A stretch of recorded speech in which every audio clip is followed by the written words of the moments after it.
হুজুর এইটাই তো সমস্যা, তাইলে না হলে কি আমি এখানে দাঁড়াই থাকি? ওই যে লোকটা নামাজ পড়তেছে, আসছিলাম তাকে ওয়াসওয়াসা দেওয়ার জন্য, নামাজের মধ্যে ওয়াসওয়াসা দিব, কিন্তু বিপদে পড়ে দাঁড়াই রয়েছে। একটু অপেক্ষা করতেছি, ভয় লাগতেছে, একটা লোক আছে, এই লোকটা সইরা গেলে কামটা করুন, এই লোকটা না সরলে পারি না। বলে তার মানে তুমি কাকে ডরাও? বাবা ডরাই তো ওই যে দেখেন একটা লোক ঘুমানো আছে না? বলে হ্যাঁ তা তো আছে। বলে ঘুমানো লোককে ডরাও আর এই নামাজ পড়তেছে সে লোককে ডরাও না, এটা কেমন কথা? বলে যে হুজুর শুইনা রাখেন, যে লোকটা নামাজ পড়তেছে সে লোকটা আলেম না, আবেদ ইবাদত করে ঠিকই কিন্তু ভালো আলেম না। কিন্তু যে লোকটা ঘুমাইয়া আছে ওই লোকটা ভালো আলেম। তাতে বা সমস্যা কি? হ্যাঁ তাতেই তো সমস্যা, কারণ ওই লোকটা ঘুমাইয়া টের পাচ্ছে এই আবেদ ব্যক্তি নামাজ পড়তেছে, নামাজের মধ্যে সে তার মন আর দিল এদিক ওদিক যাচ্ছে কিনা। আল্লাহর নবী এবং আল্লাহর ওলিদের তাসাউফে যারা বিশ্বাস করেন না, এই একটা হাদিস শুধু পড়ে দেখেন। আপনি যদি বুখারী মুসলিম সহ সকল হাদিসের বই খোলেন, সব জায়গা দেখবেন আল্লাহর নবীর এই হাদিস খানার মধ্যে ওই লোকটা ঘুমানো ফিন নাওমে কথাটা আছে। শয়তানে ওয়াসওয়াসা দিলে কেউ কি দেখতে পায়? এই ঘুমানো লোকটা দেখে কিভাবে? কথাটা আমার বুঝতে পারছেন কি? ঘুমানো লোকটা দেখে কিভাবে? এটা একটু চিন্তা করেন তো, যে ঘুমানো লোকটা কিভাবে দেখে? দুরূদ সাল্লাল্লাহু আলা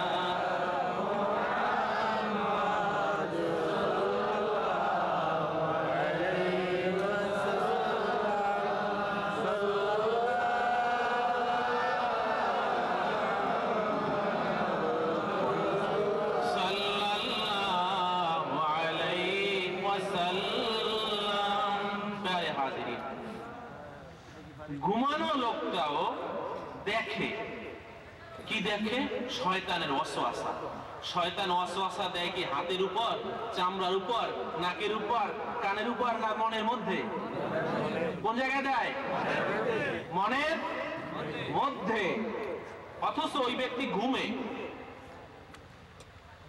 চোখও খোলা না, তাহলে উনি কি দেখছেন? মন দিয়ে মন দেখছেন, চোখ তো বন্ধ। ঘুমে কি চোখ খোলা? চোখ খুলে ঘুমায় কে বলতে পারেন? চোখ খুলে ঘুমায় আল্লাহর এক জীব জানোয়ার। হ্যাঁ, ঘোড়া। ঘোড়া চেনেন? ঘোড়া চোখ খুলে ঘুমায়, চোখ খুলেও ঘুমায় আল্লাহর কোন মাখলুক। তো চোখ বন্ধ, ওদিকে উনি পড়ছেন নামাজ, শয়তান ওয়াসওয়াসা দিচ্ছে তার কলবে, ওদিকে ওনার চোখ বন্ধ। তাহলে দেখাটা হচ্ছে চোখ দিয়ে নয়, দেখাটা হচ্ছে ওই আলেমের কলব দিয়ে। আর দেখা হচ্ছে কোন দৃশ্যমান বস্তু না, ওই বান্দার চোখ না, হাত না, কান না, দেখা হচ্ছে ওই নামাজির কলবকে। তাসাউফ আছে না নাই? এই যে সাফ কেবলা একটু আগে বয়ান করে গেলেন মুফতি সাহেব কেবলা, ইত্তাকু ফিরাসাতাল মুমিনিন, আমি শুনেছি মুমিনদের নজরকে ডরাও, আল্লাহর ওলিদের নজরকে ডরাও। আল্লাহর ওলিরা নজর দিয়ে তোমার সবকিছু দেখে। এখন আমার কিছু ভাই আছে ওরা দেখে না, এই জন্য ওরা বলে ওলি আবার কি দেখে? কারণ তারা মুহাম্মদ রাসূলুল্লাহ সাল্লাল্লাহু আলাইহি ওয়াসাল্লামকে পর্যন্ত বলে আমাদের মতন মানুষ, আর ওলিদের তো বিশ্বাসই করে না। আচ্ছা, না দেখলেই যে বিশ্বাস করা যায় না, এটা কি বুদ্ধিমানের কথা না মূর্খ লোকের কথা? আমি একটা প্রশ্ন জিজ্ঞাসা করি, আকাশে কি সূর্য আছে? এখন আছে?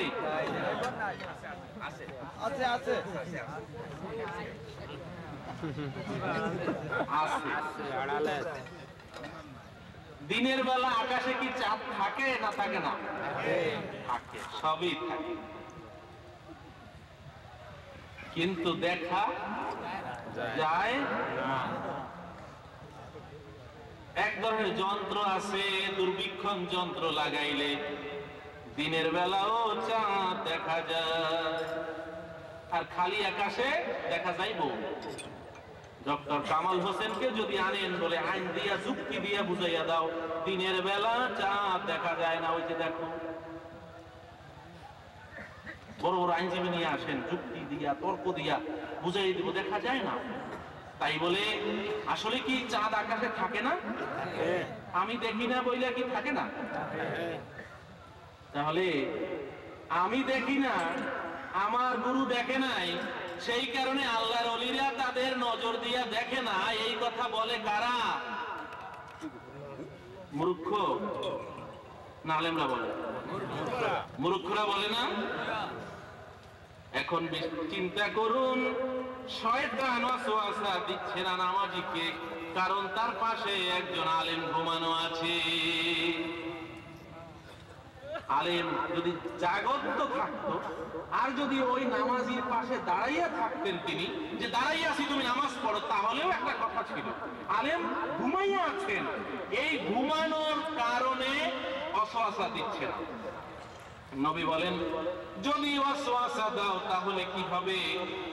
শয়তান বলতেছে, হুজুর যদি ওয়াসওয়াসা দেই, ওই আলেম ব্যক্তি টের পাইয়া যাবে, টের পাইয়া এমন নামাজ তাকে শিখাইয়া দেবে, আমি আর তাকে ওয়াসওয়াসা দিতে পারবো না। ওইটাই হচ্ছে তাসাউফের ভাষায় ফায়েজে ইত্তেহাদি।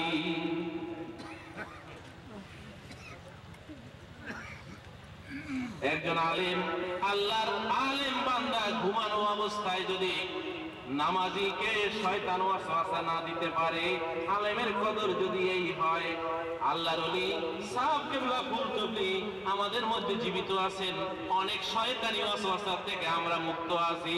কথা ঠিক কি না? কথা ঠিক কি না?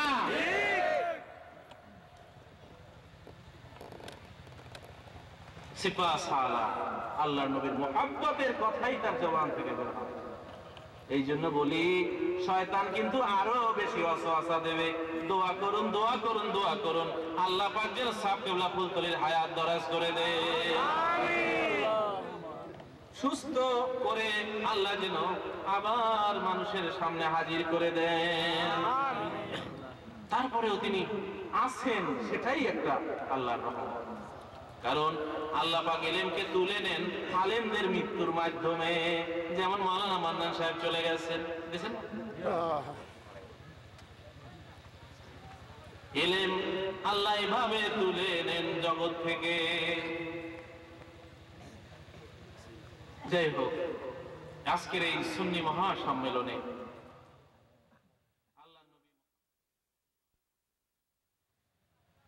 আল্লাহ নবী মুহাম্মদুর রাসূলুল্লাহ সাল্লাল্লাহু আলাইহি ওয়াসাল্লাম এবং তার সাহাবায়ে কেরামের মর্যাদা সম্মান সম্পর্কে আমি একটা আয়াত তেলাওয়াত করেছি।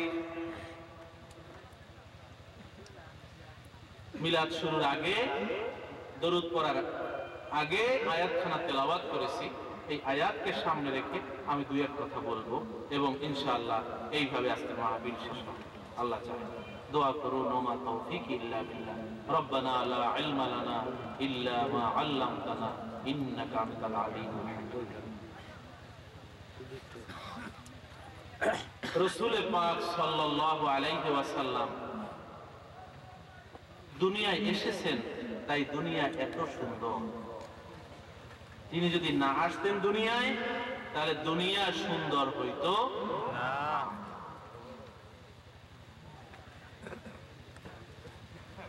রাসূলুল্লাহ সাল্লাল্লাহু আলাইহি ওয়াসাল্লামকে আল্লাহ যদি বানাইতে না চাইতেন, তাহলে দুনিয়া সুন্দর শুধু নয়, দুনিয়াটাই তো আল্লাহ বানাইতেন না। ঠিক কিনা? আল্লাহর নবী